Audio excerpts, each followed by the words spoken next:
Boa noite a todos. Meu nome é Juliana, eu sou professora do curso de Medicina da UFVJM, sou médica ginecologista, obstetra, referência do CA em Diamantina e sou integrante da Rede de Mulheres do Alto Jequitinhonha e também sou uma das orientadoras da Liga Acadêmica de Ginecologia e Obstetrícia, que foi a que fez esse curso junto com a doutora Kíria, delegada.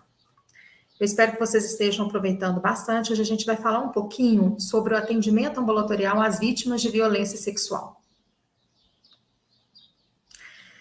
Então, a violência sexual, ela resulta em grande impacto na saúde física, psíquica e na vida produtiva das vítimas. E não só das vítimas, mas também nos demais membros da família, produzindo vulnerabilidades e insegurança. São várias as consequências da violência sexual. Então, entre elas estão gestações indesejadas e como, consequência dessas gestações, abortos induzidos, muitas vezes de uma forma insegura, problemas ginecológicos, infecções sexualmente transmissíveis, traumas psicológicos. A gente sabe que vítimas de violência sexual estão mais propensas à depressão, a quadros de ansiedade, de afastamento social, abuso de drogas e casos também que acabam evoluindo com morte da vítima. Além disso, os custos sociais e econômicos são enormes e vão repercutir em toda a sociedade. As mulheres, elas podem sofrer isolamento, elas podem ter a incapacidade de trabalhar como trabalhavam antes, a perda de salário pelas faltas ou pela própria perda do trabalho, a falta de participação em atividades regulares e a capacidade limitada, muitas vezes, de cuidar de si mesma e dos seus filhos, de toda a família.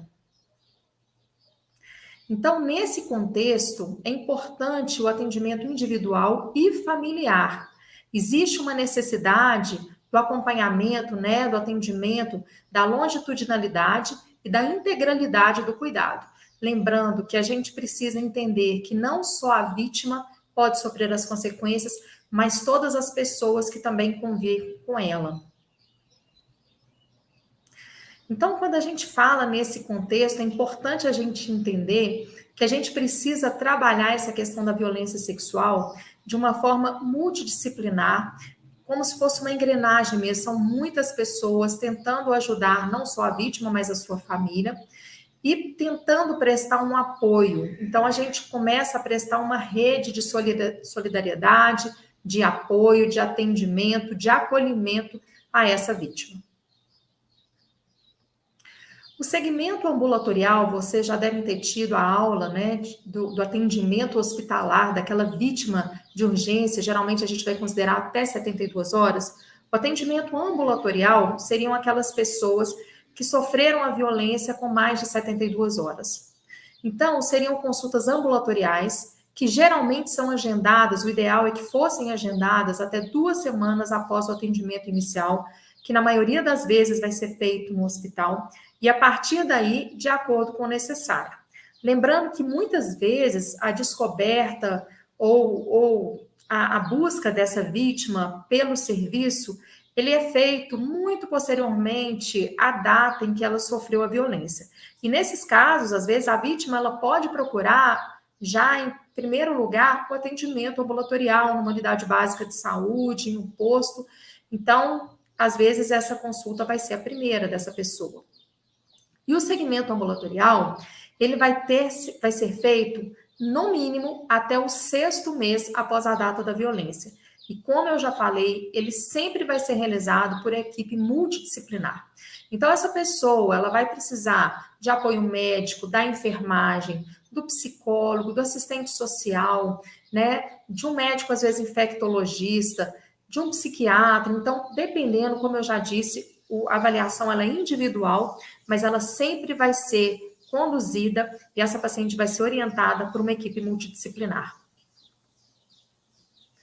O que a gente faz, então, nesse segmento ambulatorial após a violência? A gente vai fazer avaliação física e mental da paciente sempre que necessário. Muitas vezes, a avaliação física inicial ela vai ser feita no hospital, mas se essa paciente tiver alguma queixa, a gente vai precisar reavaliar essa paciente. E a gente sempre tem que estar ciente, eu já falei, né, das consequências psicológicas, então a gente sempre tem que avaliar como que está o quadro emocional dessa paciente, se ela apresenta alguma alteração, se ela necessita, né, ela geralmente já vai ser avaliada pelo psicólogo, mas algumas pacientes vão precisar de uma avaliação também do psiquiatra. Então, nesse segmento ambulatorial, a gente sempre vai acompanhar a paciente nesse sentido. A gente também vai verificar as profilaxias prescritas. Muitas vezes essas profilaxias ainda não foram feitas, então a gente vai fazer a profilaxia e avaliar os sintomas também, se essa paciente vai ter alguma queixa nova. E a gente vai estar fazendo a solicitação de novos exames. Se essa paciente passou pelo hospital e pelo atendimento de urgência, geralmente são feitos testes rápidos no local, no momento, até as 72 horas. Mas também no atendimento crônico, nesse segmento ambulatorial, a gente vai precisar repetir alguns desses exames. E quanto tempo essa pessoa ela deve ser acompanhada nesse segmento ambulatorial? O tempo necessário para que ela tenha uma recuperação não somente física, mas emocional de todos os envolvidos, não só da paciente, da vítima, mas também, às vezes, dos familiares. Então, a gente viu que a gente acompanha no mínimo 6 meses, mas não tem um limite de prazo, né? Essa paciente deve ser acompanhada pelo tempo em que a equipe achar necessário, o que ela mesma, que a paciente mesmo desejar. No segmento ambulatorial, a gente vai solicitar exames laboratoriais específicos para doenças de transmissão sexual. Como eu falei, muitas vezes a paciente que já passou no hospital, ela vai fazer o teste rápido para hepatite B, hepatite C, sífilis e HIV. Mas se essa paciente, às vezes, não fez esse primeiro exame, ela vai fazer no posto. E a gente vai ver que durante o segmento, durante os 6 meses, a gente vai repetir alguns desses exames. E mais uma vez, essa avaliação, ela é individualizada, a gente precisa avaliar cada vítima, o contexto em que aconteceu a sua violência, a forma como essa paciente está lidando com essa situação, se ela tem apoio ou não, como a família está lidando com isso. Então, cada paciente, ela vai ser avaliada de forma individualizada.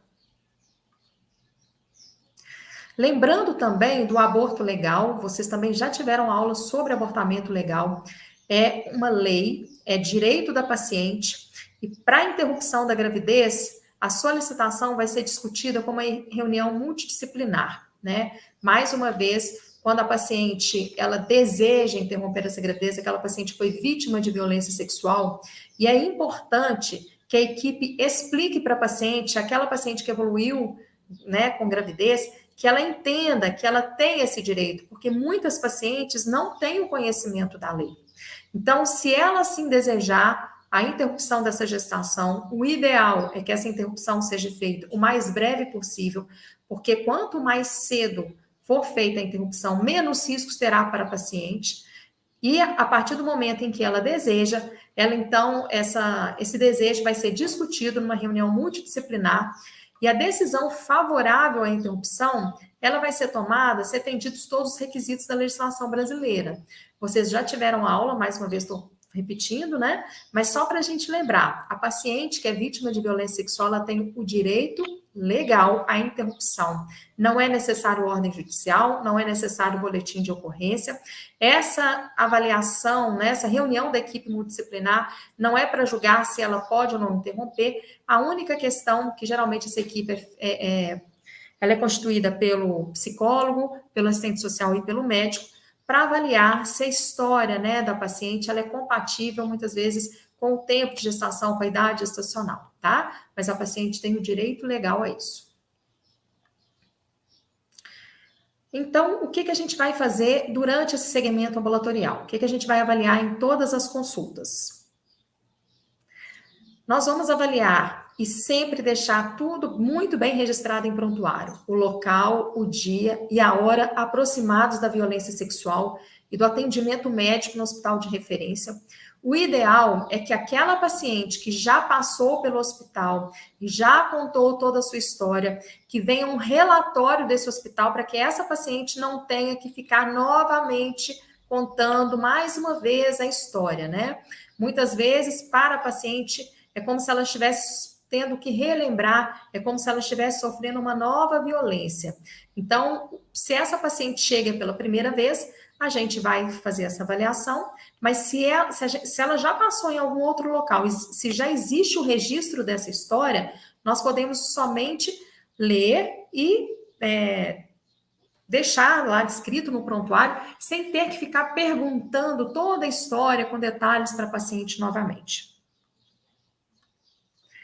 Então, a gente vai avaliar a história clínica detalhada com dados sobre a violência sofrida, né? A gente quer saber aqui de detalhes que possam colocar em risco e que sejam importantes do ponto de vista médico, não jurídico, não legal. Nós, como profissionais da saúde, estamos aqui para acolher essa paciente e para cuidar da saúde dela, tanto física como emocional. Essa é a fala de um juiz de direito que diz o seguinte: o boletim de ocorrência, lembrando que não é necessário o boletim de ocorrência, não prova nada, é apenas uma notícia do fato. Não se pode confundir assistência médica com inquérito policial. Ou seja, nós, como profissionais da saúde, não somos juízes, não somos policiais, nós não estamos aqui para julgar ninguém e nem para declarar o que é verdade, o que é mentira, se houve ou não violência sexual. Nós estamos aqui para ouvir a vítima, para prestar realmente o acolhimento e para prestar todas as medidas necessárias, uma vez que essa paciente relata uma história de violência sexual. Então, ele dá um exemplo, né, que ninguém pede para uma pessoa que foi quase assassinada uma prova de que sofreu tentativa de homicídio. E a gente também não deve ficar perguntando, questionando a paciente, querendo que a paciente nos prove se realmente ela foi violentada ou não. Isso não é papel nosso, isso é problema da polícia, da lei, não do profissional de saúde. A gente deve avaliar, né, perguntar para a paciente o tipo de violência sexual sofrida ou o tipo de violência sofrida, porque às vezes, além da violência sexual, essa paciente sofreu violência física, né? E do ponto de vista da saúde da paciente, isso faz diferença. Então, a gente precisa saber e deixar relatado em prontuário. As formas de constrangimento empregadas, né? Houve um constrangimento por arma de fogo ou por arma branca, por uma faca, um pedaço de pau, essa paciente ficou presa. Então, é importante a gente definir todas essas questões para que a gente possa avaliar riscos para a saúde dela. Vocês vão me ouvir falar toda vez sobre os riscos para a saúde da paciente, porque eu quero deixar bem claro que nós aqui somos profissionais da saúde. Nós estamos aqui para ajudar essa paciente, para minimizar os problemas que essa paciente já passou, né? E os riscos futuros que a vítima de violência sexual possa ter. Além disso, é importante tipificar e declarar um número de agressores. Se foi um, se foram vários, se ela conhece ou não, né? Quem a agrediu. Realizar exame físico completo, inclusive exame ginecológico e urológico. A gente deve registrar a presença ou ausência de sinais e sintomas de infecções sexualmente transmissíveis, como corrimentos vaginais, leucorreias, lesões verrucosas, lesões ulceradas, lacerações. Então, tudo que a gente visualiza no exame físico, a gente deve descrever. E também sinais, às vezes, de violência não sexual, presença de hematomas, de lacerações, de, às vezes, fraturas, tudo deve ser muito bem descrito. Descrição minuciosa, então, dessas lesões, com indicação da temporalidade e localização específica. Como eu estou falando aqui, muitas vezes essa paciente já passou por um exame e já foi feito o relatório desse exame no atendimento de urgência. Nesse caso, a gente não precisa ficar reavaliando a paciente, principalmente em exames invasivos, por exemplo, no exame ginecológico. Mas muitas vezes essa paciente pode chegar a primeira vez na unidade, e aí a gente vai precisar fazer esse relatório. Quando a gente vai descrever as lesões, é importante a gente descrever a localização da lesão, o tamanho da lesão, se for permitido, por exemplo, o tempo, né? Se eu estou vendo uma lesão, mas que parece que essa lesão já tem um tempo maior, ela já está cicatrizando, ou se às vezes é uma lesão aguda, é uma lesão às vezes sangrante, é uma lesão que ainda não cicatrizou, então é importante a gente especificar com descrição minuciosa dessas lesões. Também descrição minuciosa de vestígios e de outros achados no exame, né? Isso daqui, a coleta de vestígios, a gente faz principalmente até 72 horas da pessoa ter sido vítima. Então, se por acaso acontecer esse atendimento, que na maioria das vezes vai ser feito no hospital, é importante a gente colher material, porque isso, se caso esse caso vá a juízo, isso pode ajudar a vítima a comprovar a violência e principalmente comprovar o seu agressor. Vocês também vão ter uma aula, né, sobre essa coleta de vestígios pela perícia. Pela perícia ou o médico que atender essa paciente em primeiro lugar. A identificação dos profissionais que atenderam a vítima, com letra legível e assinatura. Gente, isso é muito importante, né? Parece muito óbvio, mas infelizmente, muitas vezes, os relatórios não são legíveis. Muitas vezes não se tem uma assinatura de quem avaliou essa paciente. E isso não só é importante, como isso é dever do profissional que atendeu essa paciente. E o preenchimento da ficha de notificação compulsória de violência doméstica, sexual e outras violências. É importantíssimo o preenchimento dessa ficha. E muitas vezes a gente tem uma ideia errada que o médico não deve preencher ou não pode preencher. O profissional de saúde deve preencher sim. E geralmente o ideal é que essa ficha seja feita, né, no primeiro atendimento dessa paciente. Essa ficha de notificação, ela é importante porque ela vai mostrar para a gente, vai deixar dados epidemiológicos se realmente a violência, né, sexual, se ela está acontecendo ou não, porque isso é importante diante de saúde pública. Quando o governo ele vai repensar em medidas de saúde pública e investir verba para problemas de saúde pública, aquilo que não está declarado é como se não existisse. Então, a gente já sabe que os casos já são subnotificados.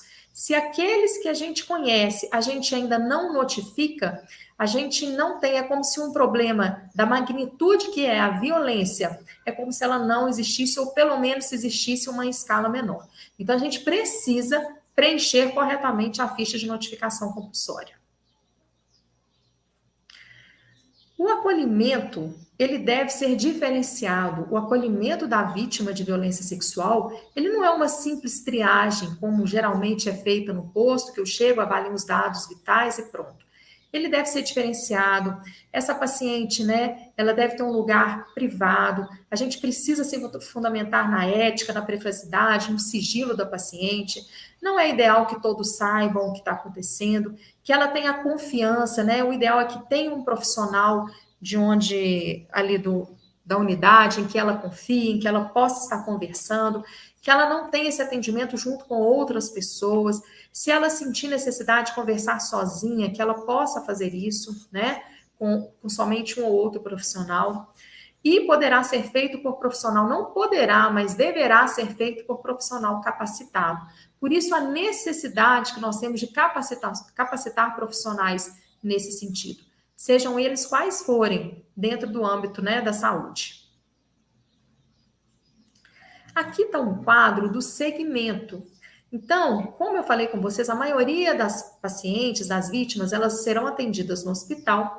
E na admissão, o que é que a gente colhe? A gente vai colher material de conteúdo vaginal, a gente pode estar fazendo a cocitologia, né, colher o preventivo dessa paciente se ela não tiver feito ainda, e vai fazer teste rápido de sífilis, HIV, hepatite B e C, hepatite B e C. Além disso, né, a gente vai estar solicitando para um controle hemograma, glicemia, ureia, creatinina, TGO, TGP e bilirrubinas. Se essa paciente for necessitar fazer o uso profilático de medicação antirretroviral. Pode ser solicitado beta-HCG também na admissão.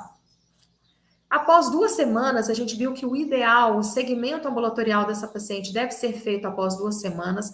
A gente vai repetir, caso ela esteja usando medicação antirretroviral, de todos os exames aqui descritos. Após 6 semanas, nós vamos reavaliar o conteúdo vaginal, avaliar se não tem nenhum sinal de uma infecção sexualmente transmissível e repetir o exame de sífilis e de HIV. Após 3 meses, a gente repete novamente o de sífilis, HIV, hepatite B e C, e a gente pode fazer a colpcitologia, o preventivo, caso ele não tenha sido realizado. E após 6 meses, a gente viu que o mínimo de segmento que nós vamos dar para essa paciente após 6 meses, a gente vai estar fazendo, repetindo o HIV e hepatite B e C. E nesses 6 meses, a gente finaliza esse acompanhamento com os exames. O tratamento, né, para profilaxia, ou seja, para a gente tentar evitar que essas pacientes tenham essas infecções, o ideal é que ele seja feito o mais rápido possível. A gente faz isso até 72 horas. Após esse tempo, a gente vai fazer o teste rápido e aí a gente vai tratar, caso algum dos testes venha positivo. Então, como que a gente vai tratar? Lembrando que nós podemos tratar adultos e crianças, mas dependendo, né, do peso, as doses serão diferentes. Mas as medicações, elas são as mesmas. Então, a gente vai fazer o tratamento profilático de sífilis com penicilina G-benzatina, né? 2,4 milhões de unidades intramuscular, ou seja, uma ampola de 1,2 milhão de unidades em cada glúten em dose única. A gente vai fazer a profilaxia para gonorreia com ceftriaxona, 500 miligramas, uma ampola intramuscular em dose única, e para clamídia com azitromicina, 1 grama, né? São 2 comprimidos de 500 miligramas, também em dose única. E para tricomoníase, a gente vai dar 2 gramas do metronidazol em dose única. Para as crianças, o tratamento é o mesmo, mas as doses serão diferentes. A profilaxia de hepatite B, ela é feita através da imunoglobulina humana anti-hepatite B e que pode ser administrada em até no máximo 14 dias após a violência sexual. Mas a recomendação, o ideal, é que ela seja aplicada nas primeiras 48 horas após a violência, com uma dose única de 0,06 ml por quilo. E a vacina anti-hepatite B, ela deve ser aplicada intramuscular em deltoide, né, no primeiro dia e 1 e 6 meses após a violência sexual, caso essa paciente não seja vacinada. O esquema preferencial para PEP, né, para aquelas pacientes que correm o risco de infecção por HIV, ela é feita, né, o esquema preferencial com um comprimido coformulado, ou seja, aquele comprimido que no mesmo comprimido vai ter o tenofovir e a lamivudina na dose de 300 miligramas cada um, mais um comprimido do dolutegravir de 50 miligramas ao dia. Dessa forma, a paciente toma menos medicações e ela consegue assimilar melhor o tratamento. E a duração da profilaxia é de 28 dias.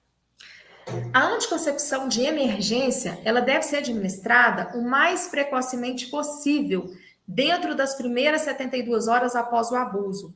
Mas quanto menos tempo essa paciente fazer o uso dessa anticoncepção, menor o risco de gravidez.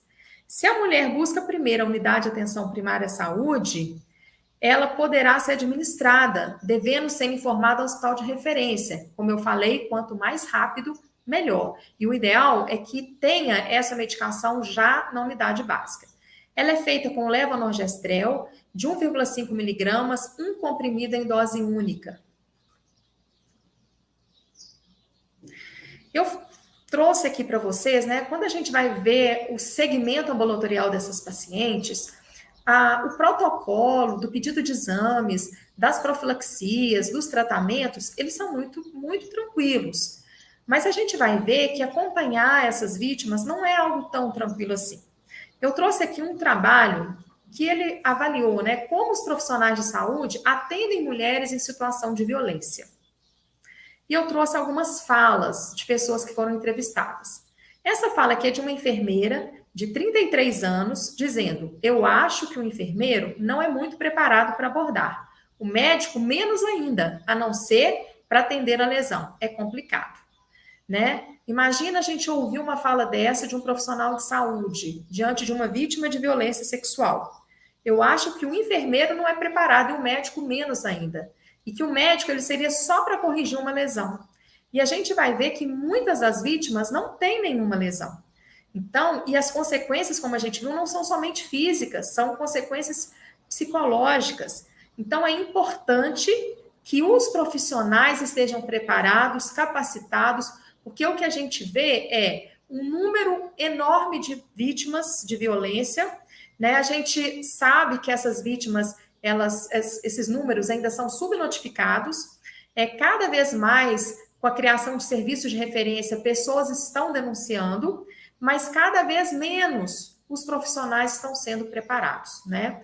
Muito do objetivo desse curso é exatamente isso, para que a gente tenha essa capacitação profissional dentro da área da saúde. Essa é a fala de um médico de 55 anos. Procura encaminhar para alguém que entenda do assunto, porque você pode estragar mais, né? E aí eu fico pensando o seguinte, uma paciente que deve ser atendida até 72 horas no Sistema Único de Saúde, será que já chega, né? Que ela já chega, às vezes, já vem encaminhada diretamente para o hospital, ela procura esse atendimento, ou às vezes a unidade básica. E aí ela chega diante de um profissional que não tem preparação, que acha que o que ele pode fazer pode piorar ainda mais e tem que encaminhar para outra pessoa. Será que ele vai conseguir outra pessoa que entenda mais do que ele? Será que ele vai conseguir encaminhar essa pessoa em tempo hábil? Será que encaminhar essa paciente novamente para um outro profissional não é uma nova forma de violência contra essa paciente? Então, a questão não é a gente encaminhar, é cada profissional de saúde que trabalha com a vítima de violência. Se você trabalha numa unidade básica, num hospital, que tenha pronto atendimento, que seja ginecologista obstetra, ou que seja num plantão geral, você precisa estar capacitado para saber lidar com essa situação. Essa é uma fala de um outro médico que diz o seguinte: treinar profissionais da saúde para isso é ridículo. Capacitar a nós por isso, não. Você tem que capacitar a polícia, você tem que capacitar os órgãos de repressão, mas nós não.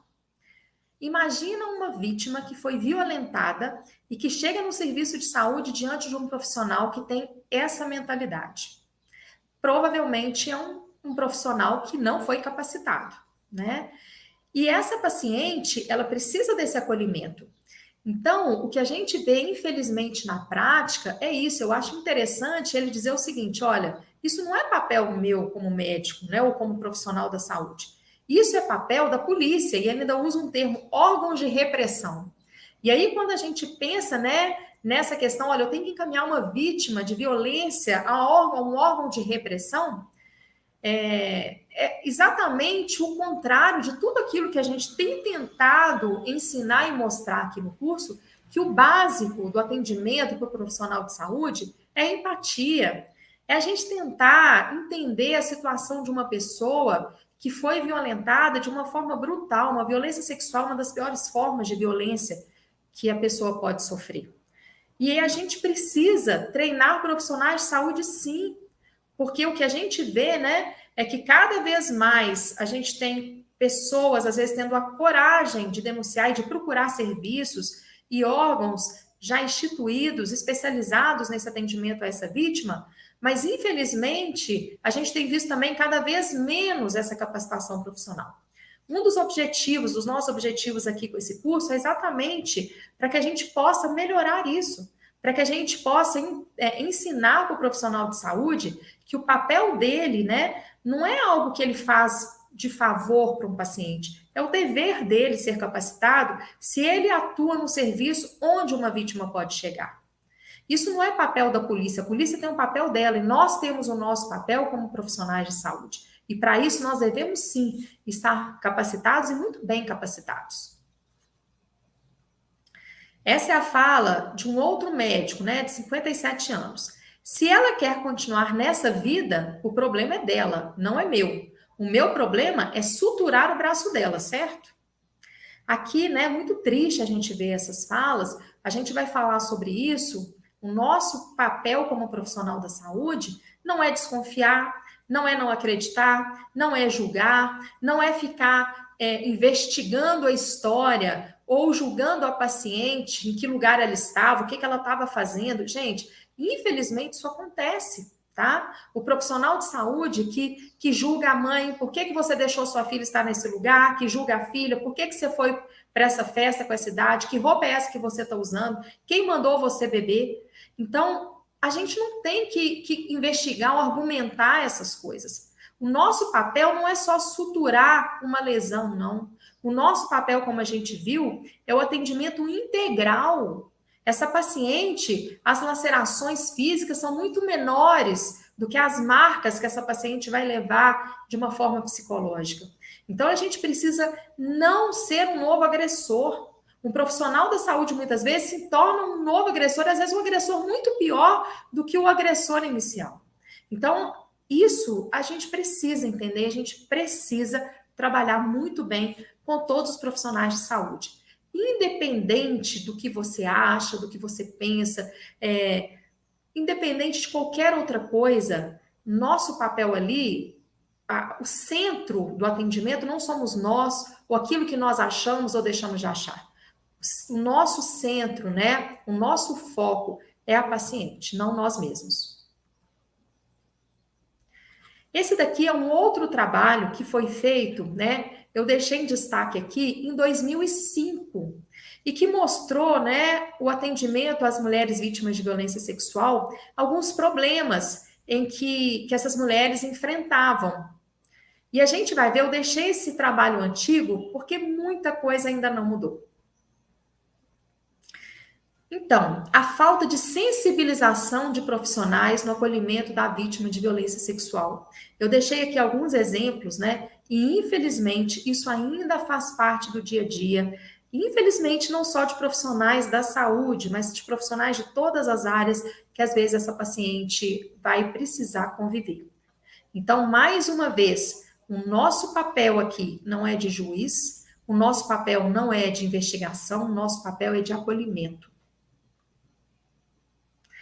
Lembrando que uma pessoa, essa vítima, ela não é um pedaço de carne, ela não é um objeto, né, que se colocou à disposição de uma outra pessoa fazer o que quiser do corpo dela.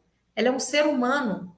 Independente do que ela estivesse fazendo, independente do que ela estivesse vestindo, independente de onde ela estivesse, ninguém tem o direito de usurpar de uma forma violenta do corpo de outra pessoa. Então, aqui não cabe julgamentos. Nós temos que ser sensíveis a isso. A gente precisa entender essa violência e não agir com preconceito. Muitas vezes a nossa abordagem, ela é preconceituosa. A gente precisa cuidar dessa pessoa, né? E não trazer mais violência para essa pessoa. Naquele mesmo trabalho, né, tem também uma fala de uma médica que eu vou ler aqui para vocês. Ela fala o seguinte: tratar paciente não é tratar vagina, mama, nódulo. Quando se trata de abuso sexual, a paciente não tem nada de marca, na maioria das vezes. 10% dos casos só combinam com lesão corporal. 90% dos casos, mesmo fazendo exame ginecológico, a paciente não apresenta nada de diferente. A paciente se apresenta detonada, mas é lá por dentro, gente. Então, você aprende que tratar, ser médico, não é só tratar de lesão física, porque o estupro é uma lesão que agride o corpo, agride a alma, agride o caráter, agride tudo. Então, quando tem uma paciente aqui na frente, eu não estou preocupada com a lesão dela, porque na maioria das vezes ela não tem lesão. Eu tenho que estar preocupada com ela como ser humano, com a cabeça dela, com a sexualidade dela, com o emprego dela, como ela está vivendo e se ela está conseguindo ou não. Isso é uma coisa que mexe com uma dificuldade imensa. Então, essa fala, eu acredito que venha demonstrar um pouco do que eu estou tentando passar.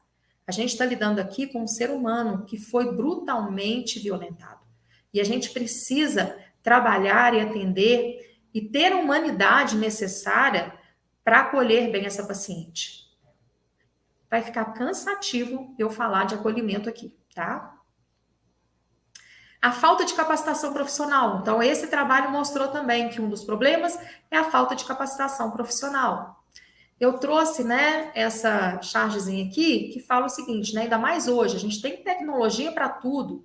Tem laptop, tem 8 GB de memória, o smartphone pode acumular 2 milhões de informações, pode ser tudo transferido por pendrive, 10 mil músicas, todas as informações. E, de repente, o que a gente está guardando aqui? O que a gente está levando de informação? O que a gente está aprendendo que realmente a gente está levando para a prática? E mais do que aqui, o que a gente está aprendendo aqui?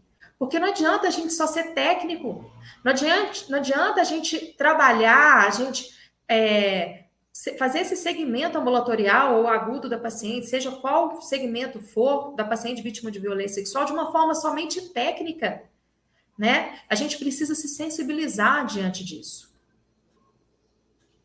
Um outro problema é a deficiência na referência e contra-referência. Então, é importante que todos os envolvidos com a vítima conversem entre si, para que a gente possa priorizar e diminuir, né, o fato, por exemplo, dessa paciente chegar no hospital e ser encaminhada para o IML, de repente volta para a polícia e vai para o posto e ela ter que contar a história muitas vezes, várias vezes. Isso não deve acontecer. Então, é preciso que se crie um fluxo de atendimento e que haja uma conversa entre esse fluxo. Essa paciente vai passar na polícia, muitas vezes, às vezes ela vai ser levada pela polícia militar, depois vai ter que passar na polícia civil. Essa paciente, às vezes, vai ter que passar por um médico perito no IML. O ideal é que ela passe primeiro no hospital, para que ela não tenha que passar no IML, né? Se essa paciente passou e fez esse atendimento lá no hospital, que o hospital envie ou tenha uma conversa com a unidade básica que vai fazer o segmento ambulatorial dela, que essa paciente possa também ser encaminhada, se necessário, para o médico infectologista, e que esse médico também, ele já conheça a história, que o Conselho Tutelar, o CRAS, todos os envolvidos possam conversar entre si a fim de minimizar toda a dificuldade no segmento dessa paciente. Um outro problema foi a falta de inclusão da violência sexual no âmbito dos direitos trabalhistas. A gente viu, né, que essa paciente, muitas vezes, ela não consegue um afastamento do trabalho. Como que uma mulher que acabou de ser violentada vai conseguir trabalhar normalmente? Não é só aquela paciente, às vezes, que teve alguma lesão corporal grave que precisou ficar internada. Mas toda vítima de violência, gente, sofreu uma lesão grave. Né? A gente viu que seja no corpo, seja na alma. Essa paciente, muitas vezes, ela não está tendo condição nem de cuidar da própria família, às vezes, muito menos de trabalhar. Mas, às vezes, ela precisa do trabalho, ela precisa do dinheiro e ela vai trabalhar, né, logo após ter sido vítima, sem nenhuma condição. Então, é preciso discutir sobre isso, como um direito trabalhista.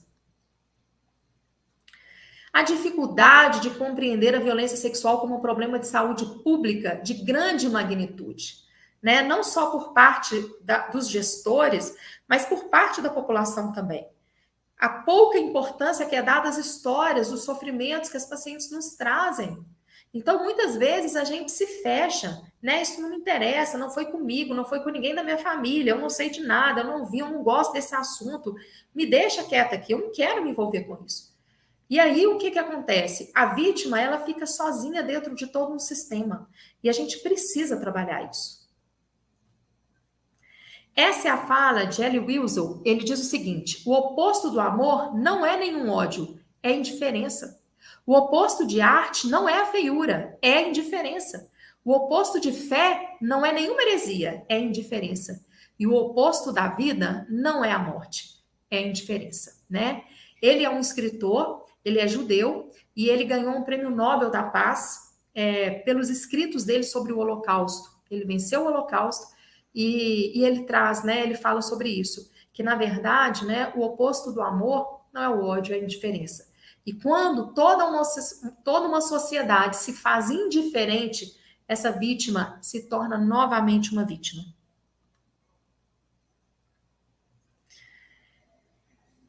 Aqui no site do Ministério da Mulher e da Família, dos Direitos Humanos, eu trouxe alguns dados que mostram o seguinte, tá?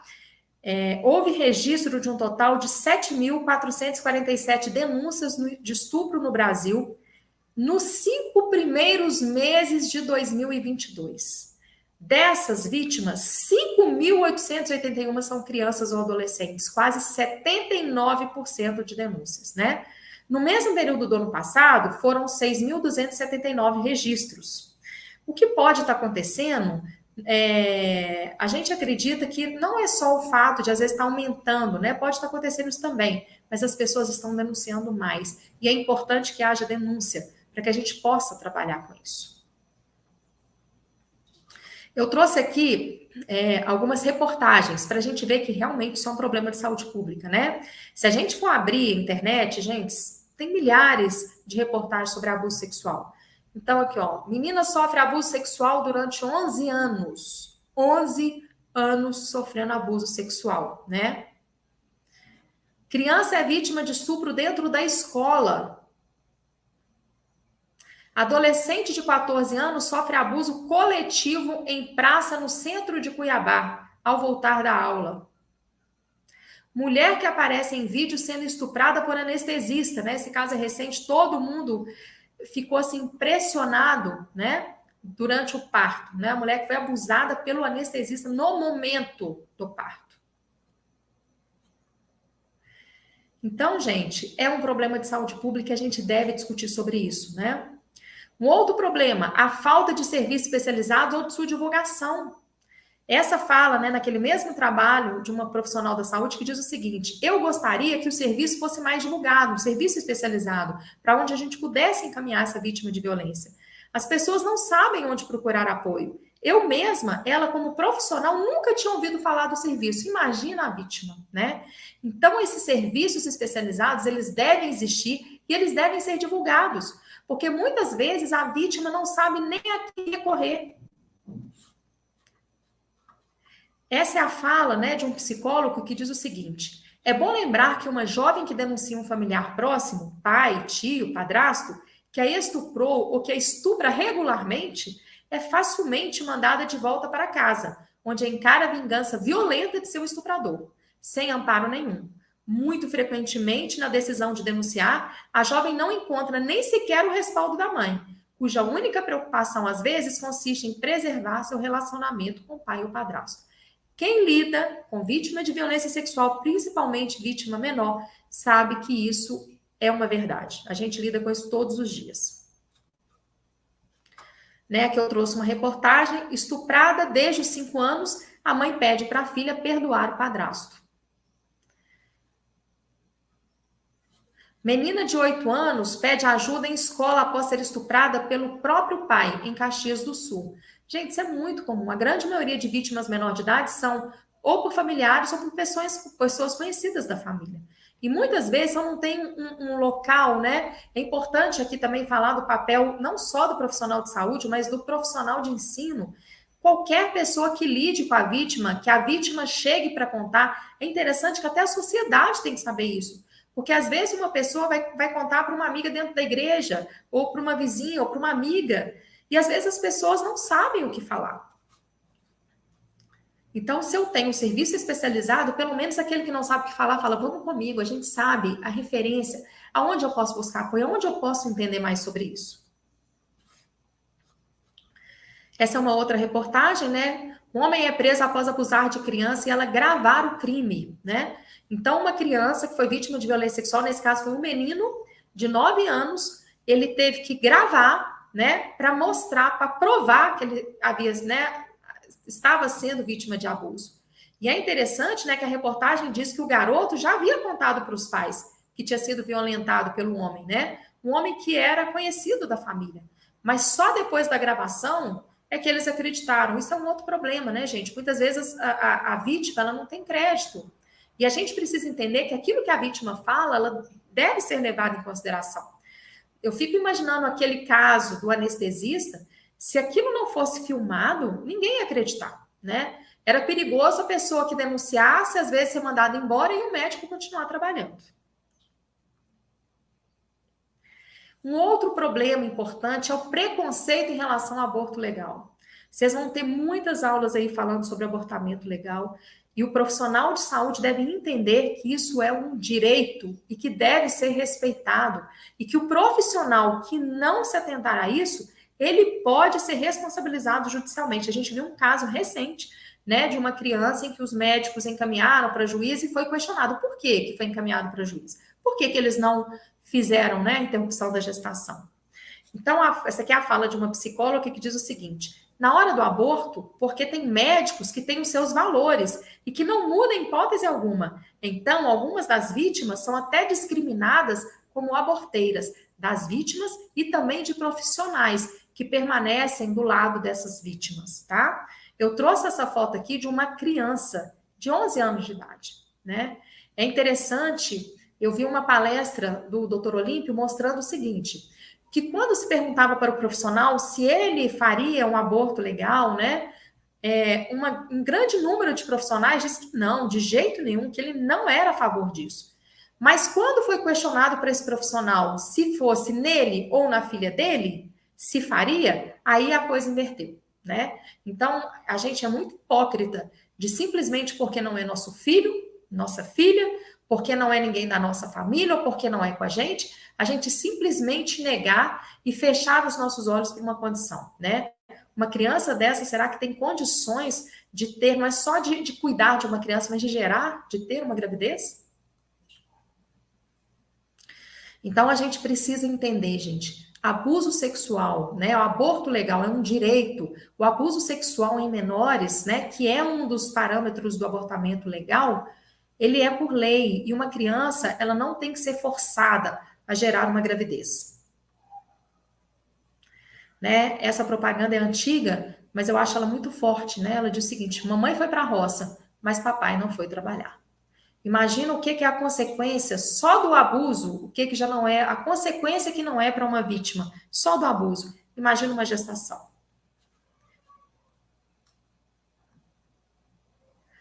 Lembrando, né, que o aborto legal, ele é feito mediante violência não só de menor, mas qualquer paciente que tenha engravidado, vítima de uma violência sexual, ela tem o direito ao aborto. E também pacientes, né, que não têm, pacientes que estão sob efeito de alguma bebida ou droga, que não têm consciência, ela não tem como negar de ter aquela relação sexual, ela não tem condições clínicas para isso, também é considerado estupro, né? Estupro de vulnerável. Então, todas essas pacientes, no caso de gravidez, elas têm o direito ao aborto legal. Não que elas tenham que abortar, mas elas têm que conhecer o seu direito e elas têm o direito de optar. Eu não estou aqui como profissional levantando a bandeira de ter que abortar todo mundo. Tem vítimas que desejam continuar com a gravidez e é um direito delas também.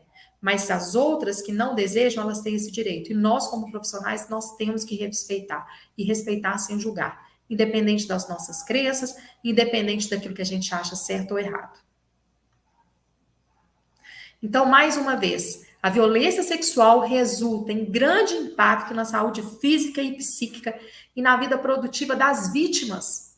As pacientes são vítimas, elas não são culpadas. E não cabe a nós transformá-las em culpadas, não cabe a nós nos tornarmos agressores e culpabilizar essas pacientes. Né? Elas são vítimas, assim como membros da família. E quando nós acompanhamos essa paciente, nós devemos abordar todos eles.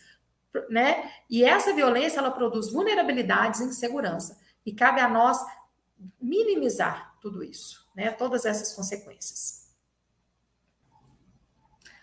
Eu trouxe aqui, então, um fluxograma sobre esse atendimento, né, ambulatorial da vítima de violência sexual. Então, inicialmente, a gente vai fazer o acolhimento, lembrando que não é uma triagem, é o acolhimento, lembrando de todas as consequências, toda a vulnerabilidade dessa pessoa.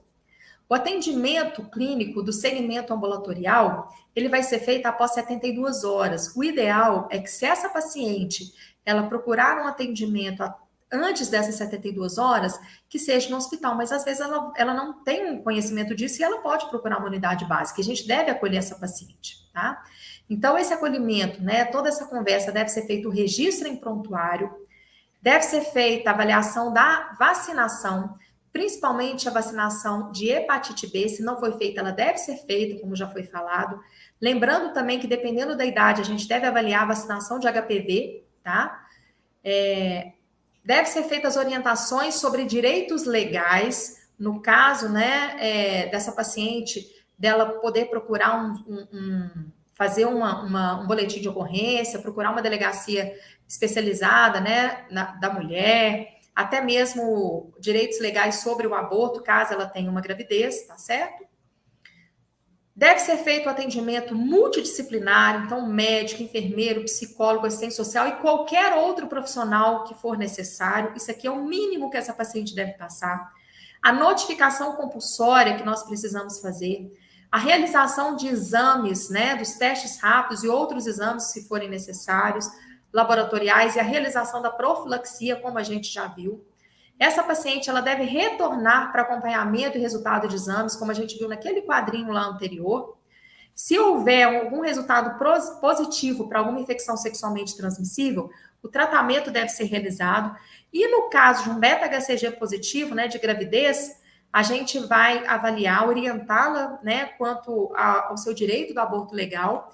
Se essa paciente desejar a gravidez, né, ela vai ser encaminhada para o pré-natal de alto risco, e se ela não desejar a gravidez, ela vai ser encaminhada para uma maternidade de referência para que ela possa fazer o aborto legal. Agora, se essa paciente não estiver grávida, a gente vai orientar a contracepção. Lembrando, né, aqui em cima, que quando ela chega, que a gente vai fazer orientação ginecológica, a gente vai fazer também a contracepção de emergência, se for o caso da paciente. Às vezes a paciente já usa anticoncepcional, não vai ter necessidade de fazer isso. Mas se não for o caso, a gente pode fazer também a contracepção de emergência, se for com menos de 72 horas. Mas se for com mais de 72 horas, a gente sempre vai orientar o uso de preservativo e realizar a coleta de citologia, caso ela não tenha sido feita ainda.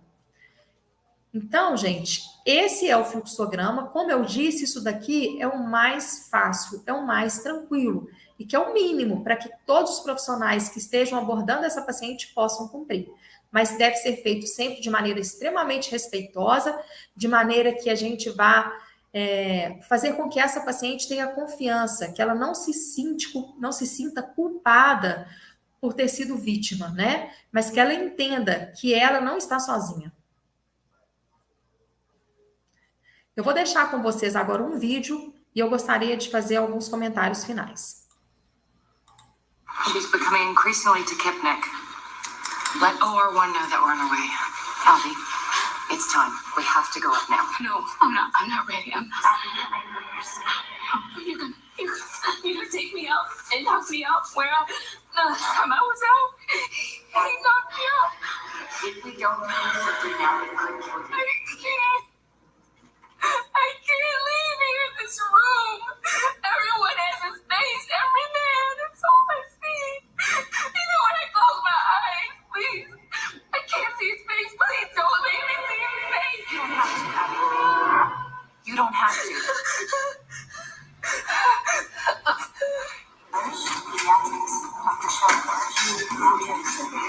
Oh, I'm sorry, sir. You can't go through there. Well, why not? Because I've been asked to see that you don't. Oh. Well, but you can go. Yes, sir.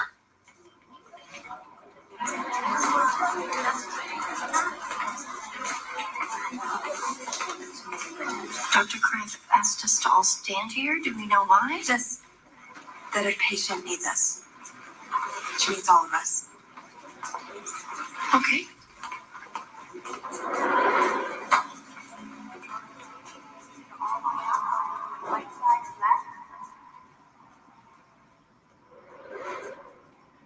Are you ready?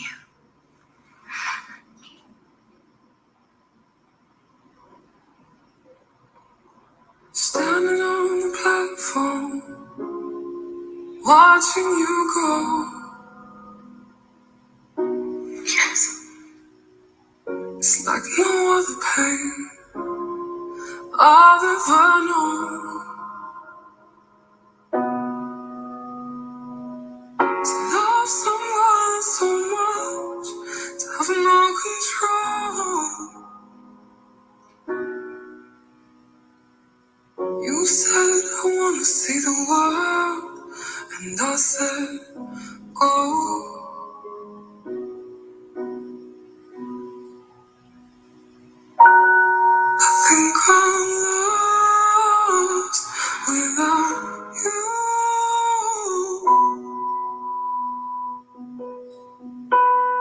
Strangers rushing past, just trying to get home.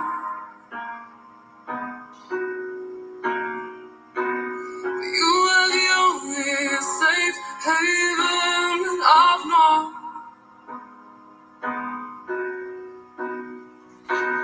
It's me at full speed, feel like I can't breathe, and nobody knows. Think I'm lost without you.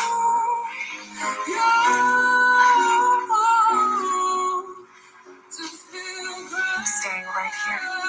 Without you. I've been strong for so long that I never thought how much I love. She's becoming. Bom, gente, para finalizar, né, eu quis deixar esse vídeo porque eu acho que ele mostra a importância de um resumo de tudo que eu tenho tentado falar aqui, né? Da gente entender, da gente ter empatia, da gente se colocar no lugar de outra pessoa, da gente não julgar, da gente não condenar, da gente disponibilizar o nosso melhor para uma vítima, né? Porque essa paciente já foi extremamente violentada de todas as formas possíveis. E eu gosto dessa fala que fala, nenhuma mulher deve sofrer sozinha, né? Mexeu com uma, mexeu com todas. Não com todas, mas com todos. Enquanto a gente tiver uma sociedade em que mulheres são vítimas de qualquer tipo de violência, né? A gente viu todas as consequências que isso vai gerar não só para a vítima, mas para toda a sociedade. Então, que a gente possa, né, que esse curso, que essa capacitação possa sensibilizar cada um de vocês no cuidado dessas vítimas e que a gente possa criar realmente um mapa do acolhimento, do amor, de realmente estabelecer um princípio de que uma paciente é vítima e não é, né, culpada de nada.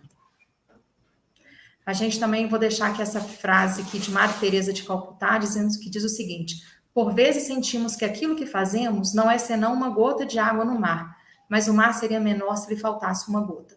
Então, talvez a gente acredite que a gente não pode fazer muita coisa, mas só o fato da gente tratar essa pessoa com o mínimo de respeito possível, já às vezes vai ser tudo que ela precisa. Obrigada, eu espero que vocês tenham aproveitado a aula.